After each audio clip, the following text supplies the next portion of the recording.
No ano de 2008 estreou nos cinemas o filme Twilight, pelo nome Crepúsculo aqui no Brasil. Ele foi lançado de um livro homônimo, escrito pela Stephenie Meyer. Ele conta a história de amor entre um vampiro e uma humana, e conta também as dificuldades que o casal passa de acordo com sua diferença de espécie. O Edward, o vampiro desse filme, possui alguns poderes especiais, como leitura de mente, e quando ele chega no sol, ele brilha. E isso pode atrapalhar na forma dele esconder a sua própria identidade. Mas o que houve com os filmes de terror, meu Deus? Cadê os filmes de vampiro de verdade? Onde foi parar a nossa... Meu pai, toda a cultura de vampiro foi destruída, foi destituída, porque as pessoas se esqueceram da verdade. E essa, senhores, é o que eu veio lhes trazer hoje. Hoje falaremos sobre a raiz do mal. Hoje falaremos sobre o morto que anda. Hoje falaremos sobre o vampiro original, o primário. Hoje falaremos por aquele que foi negado pela própria terra. Hoje falaremos daquele que negou a Santíssima Trindade. Hoje falaremos sobre o Drácula. Cenas a seguir podem e com certeza serão extremamente perturbadoras. Se você sofre de síndrome do pânico, por favor, não assista esse vídeo. Mas se você quiser saber a verdade sobre Drácula, seja bem-vindo. Você agora está sob sua própria conta e risco.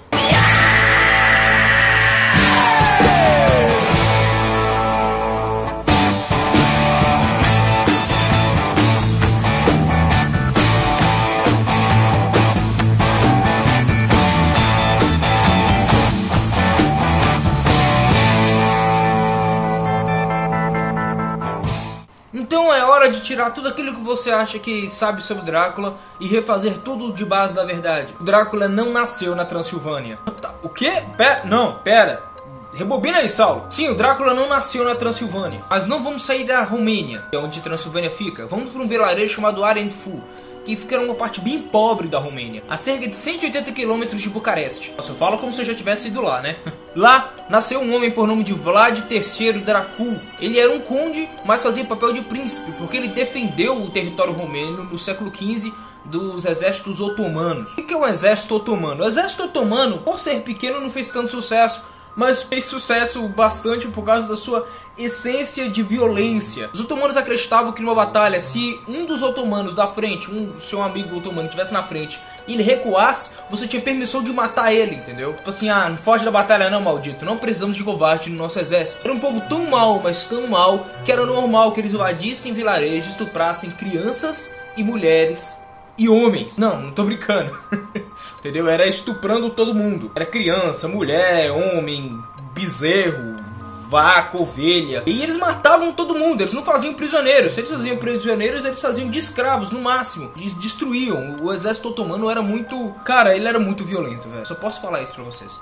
Cara, se você encontrar um dia um cara turco na rua, não tenta arranjar treta com ele, não. Sério, na moral. O problema é que o exército do Conde Vlad, do Drácula, era bem menor do que você imaginava. Tipo, pequeno mesmo, cara. E o exército otomano era gigantesco e era bem mais treinado e bem mais equipado. E no final ele foi derrotado e morto. O problema é, porque em várias batalhas que eles derrotavam o Vlad reaparecia vivo. E ele começou a ganhar a reputação de morto-vivo. E também antes de perder, ele matou dezenas de milhares de otomanos de uma forma muito cruel e intensa. Daí ele surgiu também uma outra reputação dele de Vlad, o Empalador. Ele conseguia matar vários homens com as próprias mãos. E ele tinha a linda mania de empalar os homens em pedaços de madeira gigantescos.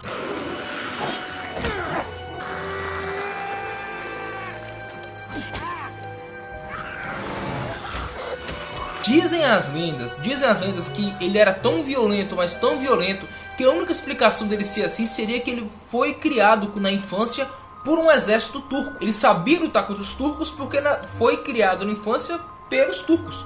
E ele era tão mais ou até mais violento que os próprios otomanos. Então os homens tinham medo dele. E além de ser muito violento, ele tinha a fama de não morrer. Tá, isso aqui, eu sei que a política do YouTube me fala pra não mexer muito com violência, mas...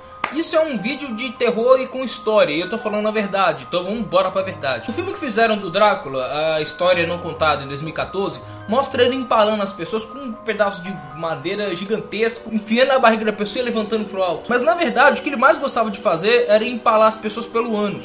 Sério, não tô zoando, era pelo ânus. Empalar a pessoa viva pelo ânus e ver ela descer lentamente pela estaca de madeira. A história do cara era tão pesada, mas ele era tão violento, que o pai dele participava de uma ordem de soldados chamado Filhos do Dragão. E o nome do pai dele era Vlad II Dracul. Quando o Vlad III, o Conde Drácula, quando o Vlad III nasceu, o Vlad III Dracul, o pessoal tinha mania de chamar ele de Vlad III Draculia, que significava o filho do dragão.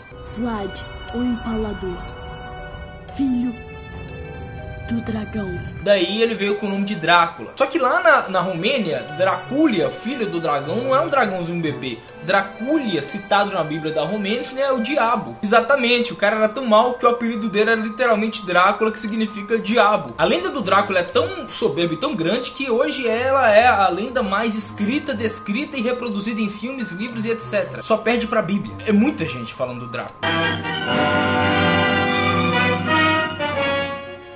I am Dracula. O problema é que o castelo o castelo lá da Transilvânia pertencia a ele por direito, porque ele era filho do Conde Dracul e ele tava vamos dizer que era assim, gente, antigamente se um rei morresse, passava pro filho, se não tivesse filho, pro primo, tal, e sucessivamente pela linha de sucessão. E a linha de sucessão, todo mundo morreu, sobrou só o pai do Drácula. E como o pai do Drácula morreu, sobrou o Drácula. Ele seria o governante da Transilvânia, mas não há provas de que um dia ele governou a Transilvânia. A história desse cara é tão misteriosa e tão estranha que até mesmo os restos mortais dele não se sabe onde estão exatamente. Tem gente que fala que tá em Budapeste, tem gente que fala que tá na Transilvânia, tem gente que fala que tá naquele vilarejozinho que ele defendia. Tem gente que fala que sumiu. E eu concordo com as últimas pessoas. O que mais me assusta é por causa que teve um caso de um dia que o exército otomano tentou dominar aquela região sul do país do Drácula, da Romênia. E aconteceu uma coisa horrível. Eles acharam que o exército da época, eles achavam que o exército do Vlad não ia ser tão poderoso para poder aguentar os otomanos. Então eles mandaram uma comitiva de médio a pequeno porte, de 20 mil soldados. O Drácula matou os 20 mil, cara. Não, ele não matou os 20 mil só, ele empalou os 20 mil. 20 mil pessoas, gente, pensa, 20 mil pessoas com pedaços de madeira de 3 metros enfiados no ânus e em outras partes do corpo, penduradas de cima, e o sangue lá descendo. Dizem que o Drácula fez um banquete naquele dia. E agora quero que vocês imaginem que tipo de comida que rolou nesse banquete. O lugar foi tão horrível que até hoje as estacas estão lá.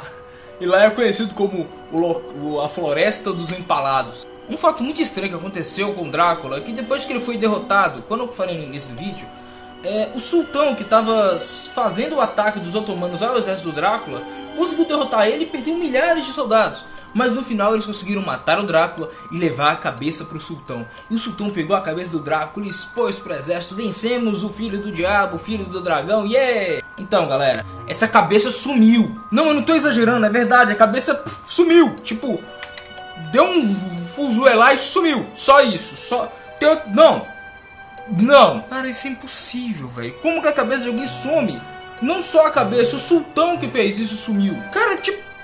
O problema da história do Drácula é que tem muita coisa faltando, tem muita coisa que não foi explicada direito, porque toda a história dele se misturou com lendas que eram contadas dele, então não tem como de determinar o que é mentira e o que era verdade. E há casos de pessoas que desenharam, avistaram o reaparecimento dele anos e anos depois, vivo de novo. E casos de pessoas que falam que séculos depois teve um caso de um cara que ele matou uma mulher no interior da Europa e que ele se parecia com o Conde Drácula, ele falou que ele era o Conde Drácula. Não se sabe, mas a história do Drácula hoje é uma prova histórica mais concluente da possível existência